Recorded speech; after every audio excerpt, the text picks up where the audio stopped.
Hi everybody, it's Matt Robinson and welcome back to the Writer's Block. Longtime fans of our show will remember when we had Linda Means here talking about her amazing travels in the world. Well, today we have a travel story of a different kind. I'm here with my friend Randy Ross, who wrote a great book called God Bless Cambodia, in which he talks about maybe the places you don't want to go to. And as it's that time of year when everyone's planning their vacation, I thought it would be a perfect time to bring him. Randy, in addition to being an author, is a performer, man about town, more hyphens and slashes after his name, and we'll hopefully get to some of that. Randy, welcome to the show. Great to have you here. Thanks a lot, Matt. Appreciate it.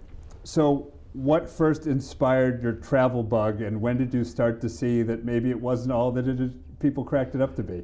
Well, the inspiration was getting laid off from my job of 15 years. I was an editor at PC World magazine. 2007, got laid off. I had a severance package. I was not interested in looking for another job. Every year in the fall, I would take a trip, but I would go for a week, 2 weeks. I'd go to Europe, I'd go to Canada. This trip was 4 months of solo travel. I went to the bookstore and I got one of these, travel guidebooks, and they make it sound easy, trip around the world. So I got 2 books on how to plan a trip around the world, and they're all like, yeah, don't worry about it, you'll have a good time. So I started in Venezuela. I went to Greece, South Africa, Thailand, Vietnam, Cambodia. And again, one of the issues was I was not an experienced traveler before this. So after 2 weeks, I'm down in Venezuela. I was like, I'd like to go home. But I'd already booked all the travel, bragged to all my friends, and I was like, oh yeah, I don't need to look for another job. I'm going to go travel around the world. And so I had to finish it. What were some of the redeeming elements, and what were some of the low points? With all due respect to their respective travel and tourism departments. I hadn't been to any developing countries. So Venezuela at the time was, so I hit a couple of the murder capitals of the world at the time. So Caracas in Venezuela, high crime, South Africa, high crime, like Johannesburg. Southeast Asia was, I just hadn't seen that kind of poverty before. So that was just kind of shocking. Some of the low points, additional low points. So I get to Australia, and it was fly season. I didn't see any of this in any of the guidebooks. So apparently in Melbourne, there's a certain time of year, the fall, when I was there, where they're called Australian bush flies, and they just descend on people. And walking around, and people are just like covered in flies. And I was covered in flies, and I go to a travel agent. I said, get me the hell out of here. So they send me up to, because I want to go windsurfing. They said, well, you can't go we have a place you can try to learn to surf. It's called Surfer's Paradise. So I book it, I take a flight up there, and I get there, and it's actually high school, they call it Schoolie Week. So it's high school break. So it's me and like 30,000 high schoolers. And every night at around midnight, they all start crying. They're all drunk, and they're just crying jagged at midnight. And then there was me. So I take it none of these things were in the travel guides that you had. Correct. Schoolie Week, Australian bush flies, which should have been, because I found lots of information. And actually, I have a one-man show about my trip around the world, and I've got photos of people covered in Australian bush flies. No, I wanted to get to that. First of all, how did you decide to make a book, and then how did the show come about? So when I went on this trip, I kept a blog. I spent a lot of time alone. I was traveling by myself, and I'm a writer. You're a writer. When we're alone, we write. So I just kept this blog, and by the time I got home, I had 140 pages of material. I had 140 pages of the kvetching and moaning, moaning and kvetching.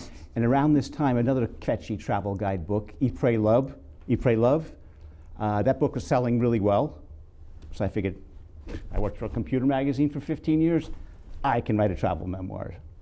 So that was the start of the book. The shows, I was taking classes at Writing Center, and at the end of every quarter, they would have you get up and read your stuff. So I got up and read my stuff, and initially it was kind of scary, and then I started to enjoy it. And then I started memorizing bits and pieces of it and performing at comedy open mics and poetry slams. I didn't care. If there was a microphone, I would get up there. And eventually I had a fair amount of material, and one night I'm at a party, and I'm talking to a guy who's a theater director who had seen some of my stuff, and he said, you probably get enough material there for a 1 hour, one-man show, and there's a circuit of amateur theater festivals around the US and Canada called Fringe Festivals. So I signed up for one of these things, and I worked with this guy, and I paid him, and so that's how I started performing and doing these shows. And it was also a good way to sell books. Right, yeah, I was going to ask about the relationship. Like, what did performing it teach you about the writing craft and vice versa? Actually, the writing for the show is a lot different. So the first show was actually the plot of the book. Chronically single guy takes a trip around the world hoping to change his luck with love. So that was like a one-man play, and you know, it's just written differently. I mean, you've got to. I was acting out different characters. We changed the ending. So this guy I was working with, he's a theater guy. So a lot of stuff I had in there, in the script, he was like, "No, this doesn't work. That doesn't work." So we changed a lot of stuff that was actually not in the book. So with going to the festivals, did you finally find places that you actually enjoyed going to? I'm from New York. We can have a rotten time any place, and a lot of these fringe festivals are in they're in the theater district's always the crappiest part of town.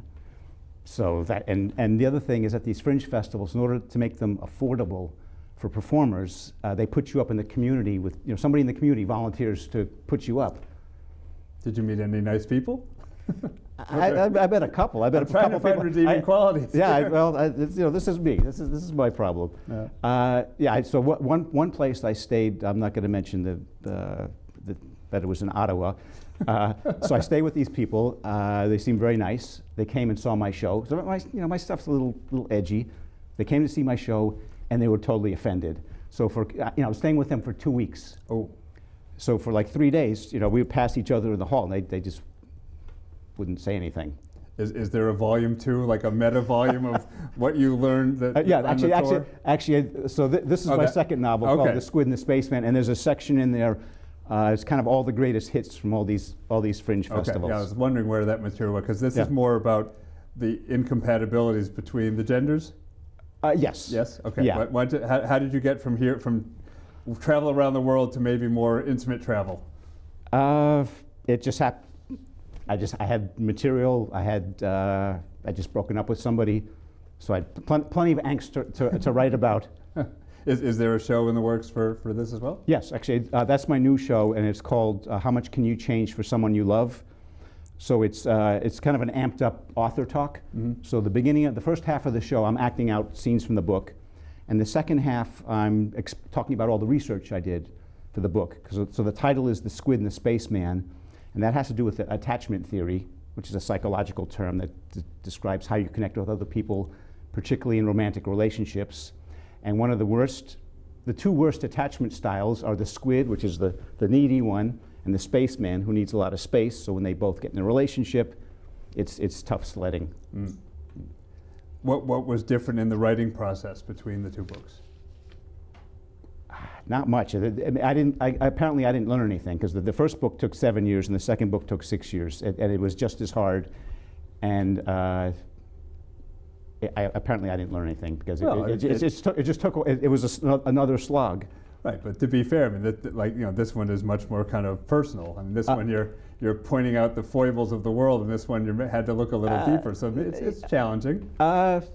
Yeah, and actually, there's a woman that I work with. I have a writing coach, editor, and what I do is I'll do a first draft. She'll go through it and rip it up, and then I'll rework it. So she worked with me on both books, and it's still it was still a lot of the same questions.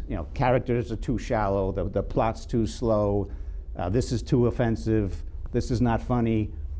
So it was a lot of the same stuff.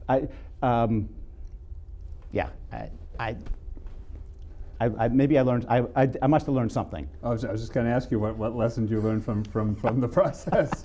Persistence. Okay, well that's important. And also I learned that this is my process. It takes me a long time. I do a fair amount of research. So I'm working on a third novel, which is a coming of age story that takes place in the 1970s. So I spent 3 or 4 hours. So I wanted to come up with the proper eyeglasses for a shrink in the 1970s. So I was trying, there's a website where you can try on all these different eyeglasses from the 1970s. So the aviators, so I spent a few hours, at this website, because it's got a camera, so it projects them onto your face.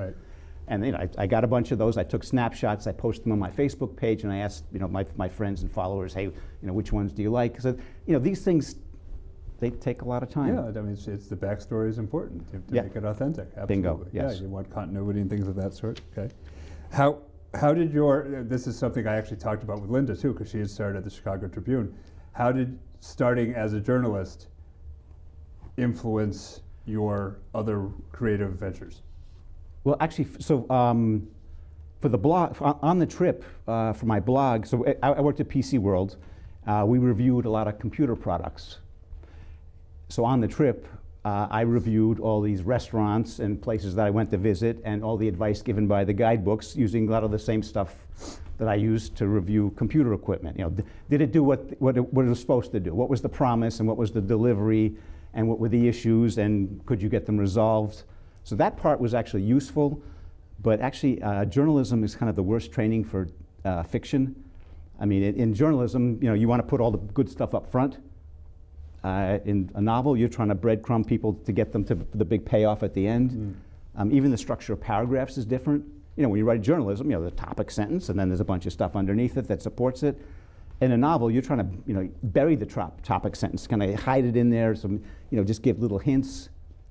So it was just, it was not good. I mean, I can put a sentence together, but character, computer magazine, we're not writing about people and their backstories and their foibles and their moods and their issues. So with all the travel books that are out there, how did you get steered so wrong? What are they what is their promise and what are they not delivering?